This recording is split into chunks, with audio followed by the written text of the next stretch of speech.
This is gonna be a vacation vlog and a reading vlog and a life in between vlog, and I'm stoked that you're here.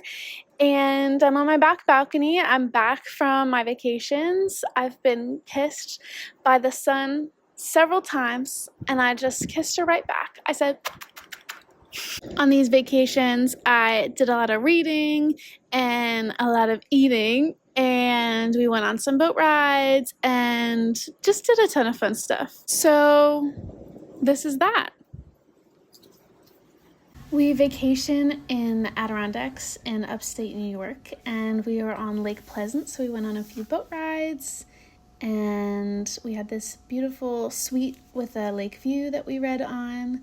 And I somehow convinced Caleb to read The Women by Kristen Hanna, and he read it in like 3 days, which was crazy.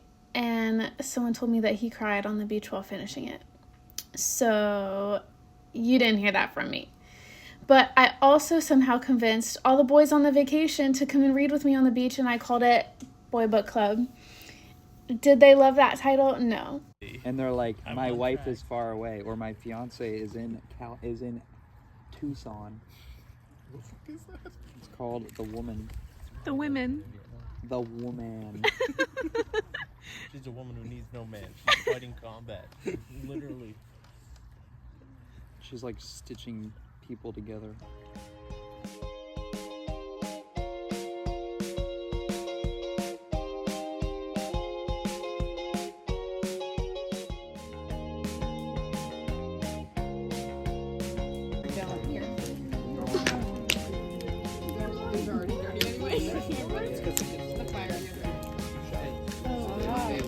Yeah, that goes. But they're lucky that we went on this amazing group canoe trip. It started at 5:30 a.m. so we got to watch the sun rise over the lake, and it was so foggy and hazy and beautiful and so serene and quiet.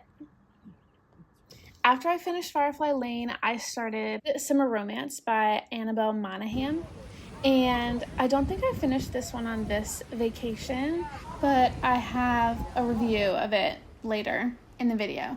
To be honest, I didn't film a lot from this vacation. It's just a lot of chill videos because mostly I just read on the lake and ate a ton of food and hung out with our family. So it was really nice. I've been trying to train my dog how to walk nicer on a leash, and luckily we have this beautiful park system. And then we had book club while I was home, and it was our book club's second birthday. So we threw a little birthday party with all these yummy treats, and we got cupcakes to celebrate because obviously it's a birthday party. We discussed our pick, which was The Glass Castle, which is a memoir. And we also discussed Firefly Lane. And then we had a book club year-end wrap where we reflected on all the awesome books that we read this year. And this is another walk that we did in a local forest. She is a psycho little dog, so it doesn't always go very well, and I sometimes get frustrated. Something else I did while I was home is I volunteer in this community garden at a cafe, which is a Pay What You Can cafe in the inner city area near where I live. And I tend their community garden, which is kind of like a farm to table deal, and I harvest all these veggies that then get used in the cafe so that folks can eat and they can pay if they can, but they're getting fresh food.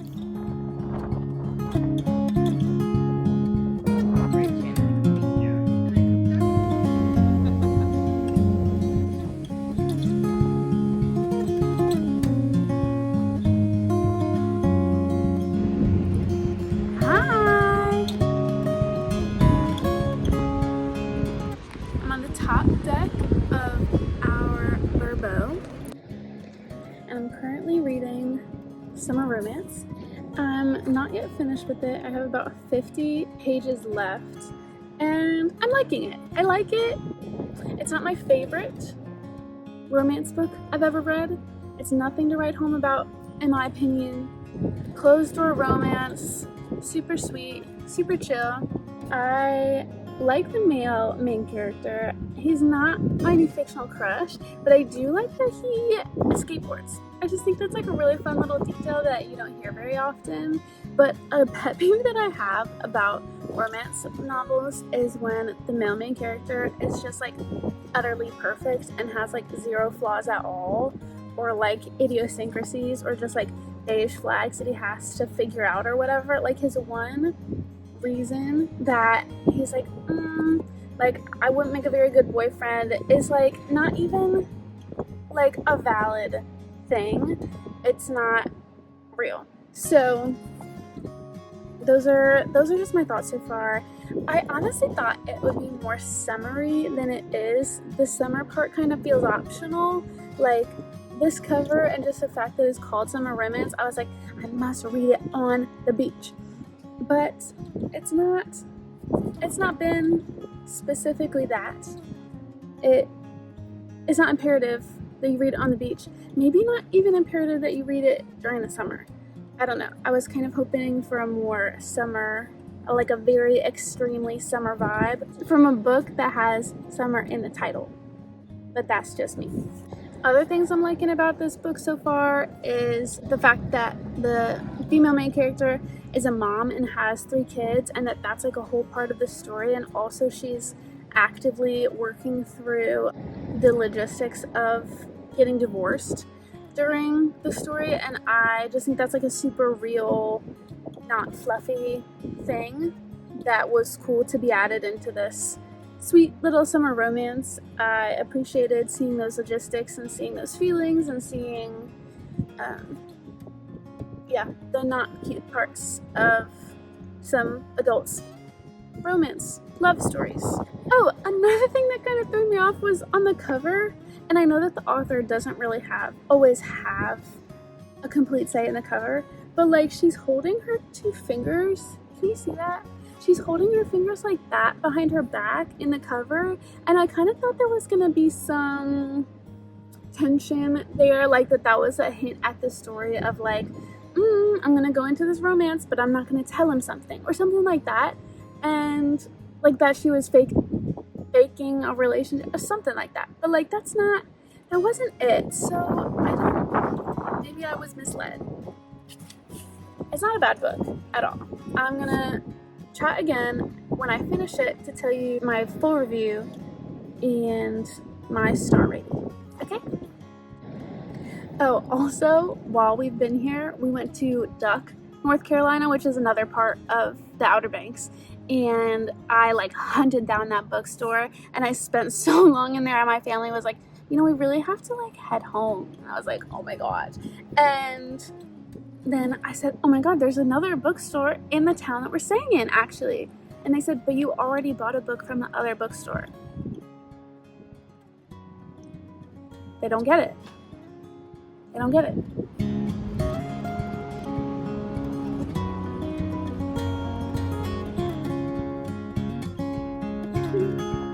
And smile. Yeah, you're good.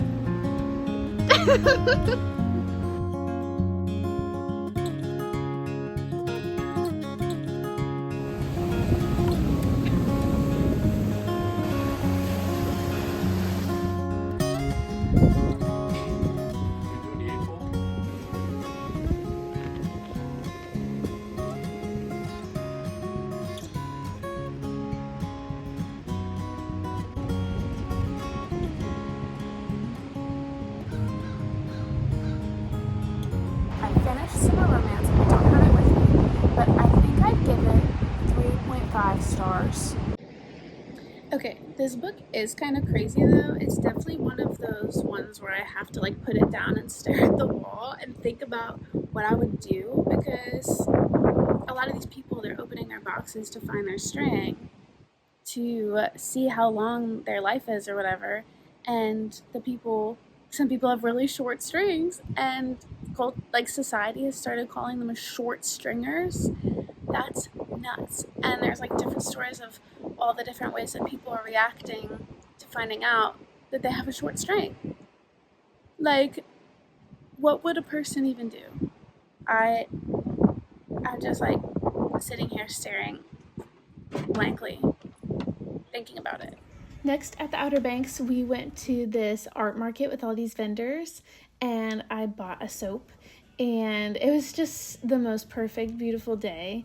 We played with these strings on sticks in soap that made giant bubbles, and let me tell you, I could have made these giant bubbles all day. I could have just watched them all day.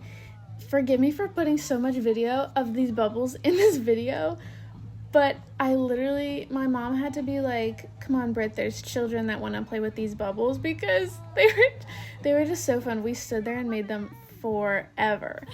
And we got some lemonade, and it was just a super fun day. Finally, we're getting to the book stuff. I always pick up these little indie book recommendation pamphlets whenever I see them. I just think they're so fun. This was one of the bookstores that we went to, and I believe I picked up Deep End by Ali Hazelwood when I got there. Oh yeah, there it is. I've been seeing so much about this book. I've been really excited to read another Ali Hazelwood. I've only ever read one of her books, and girl, it was kind of spicy, but I definitely want to try another one.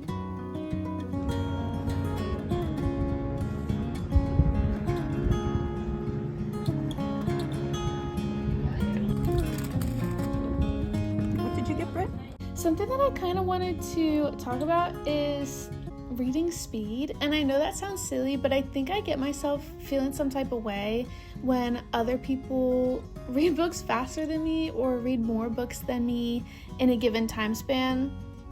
Like on the last vacation in the mountains when Caleb read The Women in 3 days. He's just a speed reader, and I am not, and I just read a little slower. And if that's you, if you relate to that at all, or if you just have a different reading speed, just know that that's okay, and you're still like a book girly if you want to be.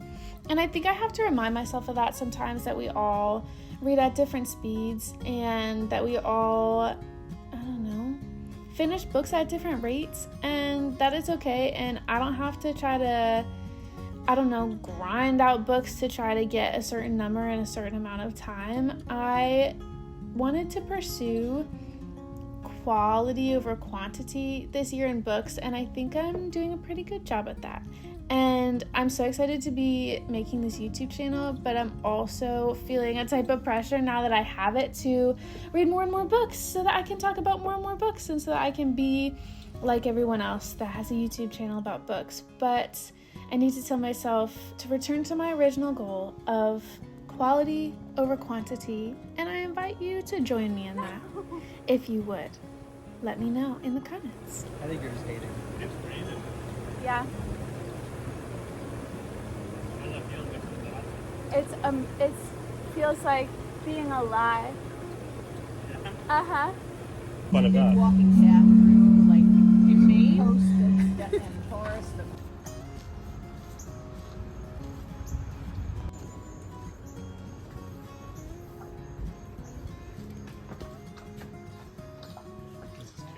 Yeah.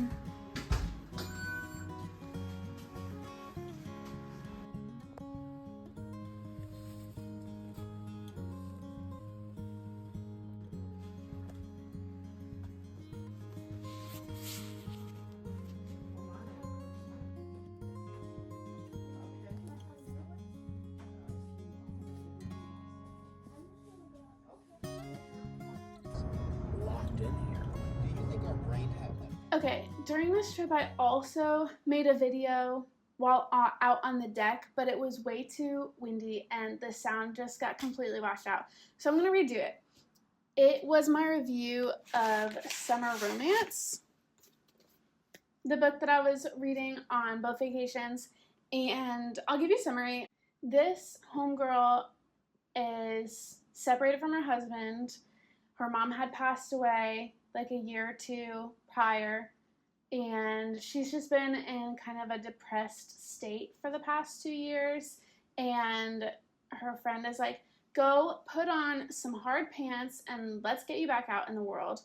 She's a professional organizer, and that becomes important kind of in the story to intertwine with this guy who he shows up at the dog park that she takes her dog to, and her dog pees on him, and that is their meet cute, which is pretty funny. And yeah, they figure out that they sort of know each other, which I should have seen coming, but I didn't. And they obviously start trying to make it work. Yeah, like I said before, she's actively going through a divorce, so that is also another big part of this story that takes up a lot of her time, as well as she's a single mother of 3 kids. So I wasn't sure how it was gonna all come together at the end, because obviously with a cover and a title like this, it's not gonna not come together at the end, but I didn't even know where it was gonna land or how it was gonna work out. I did like it though. It was probably a 3.5 star read for me. A 3-star read for me is like, that was, I feel on the fence about it, kind of meh. And a 4-star read for me is like, this book was pretty good. A 5-star read is obviously like, this book was amazing, let me tell everybody. So I'm putting it between meh and pretty good. It was just good. It was just good. And I like the realistic parts of it. I'm realizing that I like realistic books. I realized this year that I love literary fiction. And being in a book club is really fun because you don't really know your reading style sometimes until you discuss it with other people and you think, oh, I just like to read everything. And then you talk about books with other people and you're like, oh my God, I love this thing. And nobody else liked it. And you're like, oh, I guess I must really like that thing then. And that thing for me was literary fiction. And it came up with the book, The Wedding People, that my book club read. And some people were like, it just went back to each single character and they talked about their life and there wasn't really a plot. And I'm like, yeah, and that was amazing. So apparently I like to just really dig deep on the realistic part of humans being humans. And those were the parts that I liked about this book. I forgot to take a video while I was in this bookstore, but I bought this book in the Outer Banks as well. Blue Sisters by Coco Mellers. Oh my gosh, I love when bookstores put their little bookstore bookmarks in the books for free. I feel like it's just a cute little collection that I get to have for all the bookstores that I've been to, which is just so fun. And I actually use them. I really do use them. I don't even know what this book is about. Let me read it real quick. Okay, there's a recovering heroin addict turned lawyer. There's a former boxer who works as a bouncer. There's a model. There's, oh, a sister that died. And they navigate grief, addiction, and ambition. So, yeah, my one girlfriend, Marissa, recommended it to me because she knows that I discovered that I love literary fiction this year. So that is something that I'm excited to read. I'm not sure when, but I'm excited to get to her someday. I also have my little pamphlets that just get crinkled up in my suitcase, which is okay. I genuinely do read these head to toe because I just feel like they're like Goodreads but better. Because how cute is this?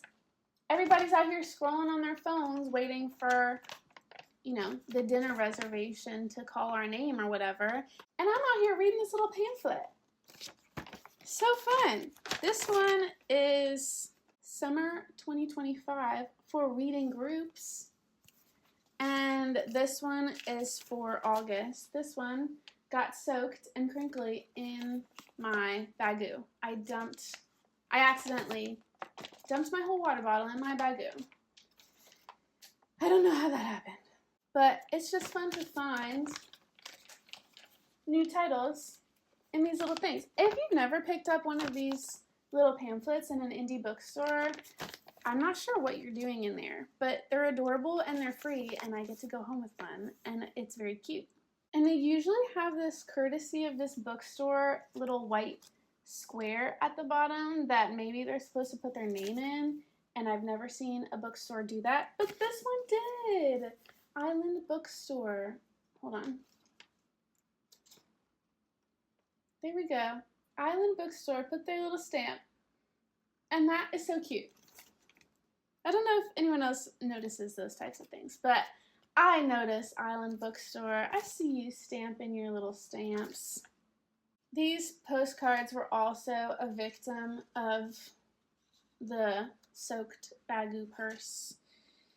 I love getting postcards everywhere I go. Sometimes I send them, sometimes I just collect them. I never actually send them while I'm at a place. That just feels like too much work. I would have loved to live in a time when that wasn't too much work, and maybe when life was a little simpler and all there was to do on a trip was to actually go to the post office in that town. You ever think about that? To actually go to the post office in that town while you're traveling and to actually send a postcard from the place that you're visiting. I feel like if I get a postcard, I always send it afterwards. But maybe in a simpler time, people actually sent them. I feel like I sound like such a Gen Z right now. That people actually send postcards from the place that they got them. Now I just collect them and hope that they weren't designed by AI, which they probably were.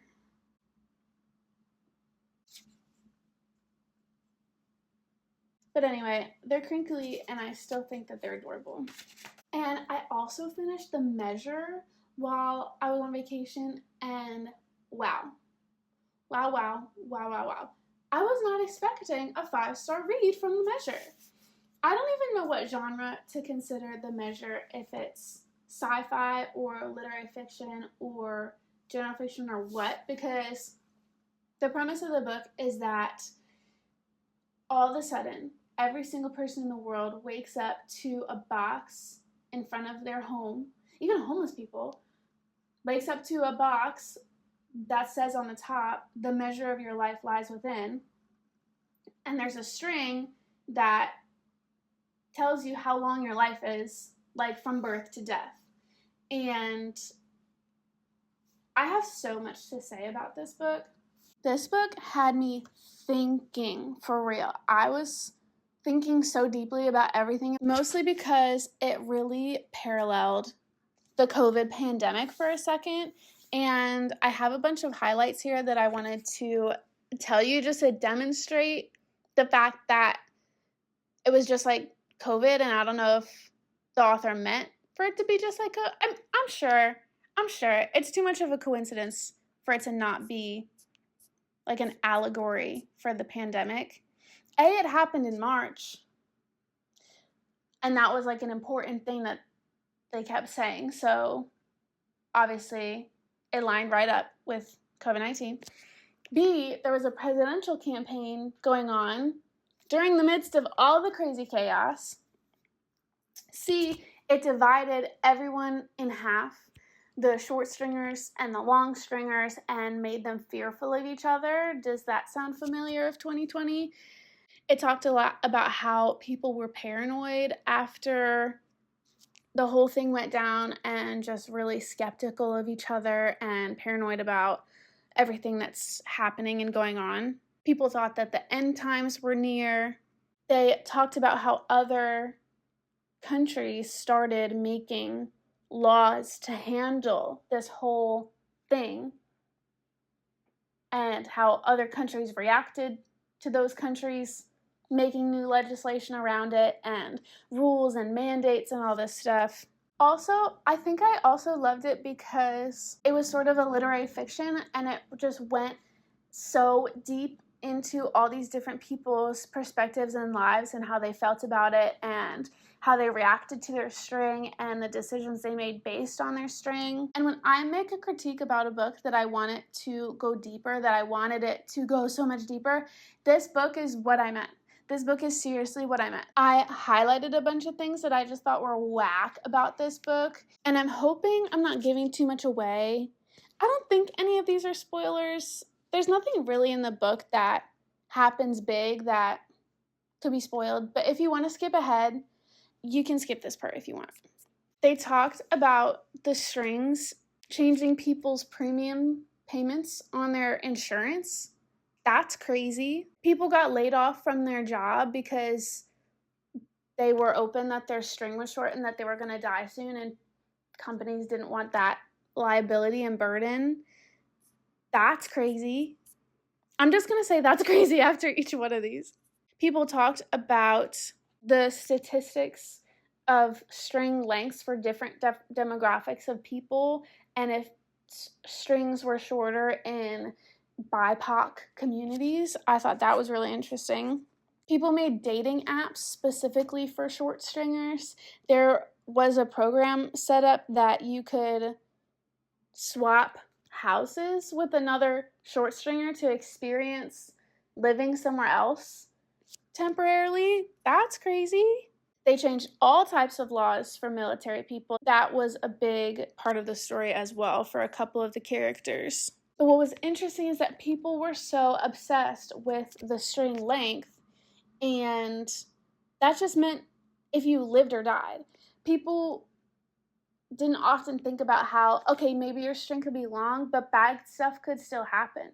You could still, I don't know, get in a car wreck and ruin your life, or go to war and come back with less limbs, like that kind of thing. People didn't think about that. They really just obsessed on now there's these two groups of people.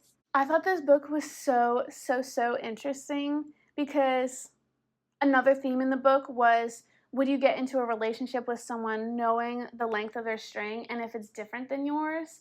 Because that's kind of what we do when you get into a relationship at all, a romantic, committed, long-term relationship, especially if you get married. You don't know anything that's going to happen in your life, and you're committing and vowing to this person no matter what. Their string, if we all have a string, their string could be short. You know what I mean? And we're committing to that no matter what. So that's just crazy that these people have to know. Or they don't have to know. Some people decide to never open their box. And that's crazy. I know I'm saying that's crazy so much, but that's just crazy. I don't know what I would do. I don't think I would open my box. There's so much pressure to open your box, though. Anyway, I'll end on this quote that I highlighted. And this was from a part in the book where there was an event to celebrate something. And it really felt reflective of our world today. And it said, for a world with no trouble starting wars and stoking fears and standing apart, they hadn't forgotten how to come together. But yeah, that line made me just really reflective on COVID as a whole. This whole book made me so reflective on the experience of the year 2020 and even 2021, but that line was just really sweet and important because there were so many beautiful signs of the human spirit during COVID that we got to see, and the ways that people came together in media and in art and in communities and even on TikTok and all crazy stuff, that people were still finding ways to come together and to be human together and to support each other. And that also happened in this book. Thank you so much for watching. I'm really glad to be on YouTube. I'm having so much fun, and please like and subscribe and comment and do all the stuff because it seriously just makes my day, and I'll see it and I'll be very honored. And I will see you in the next video.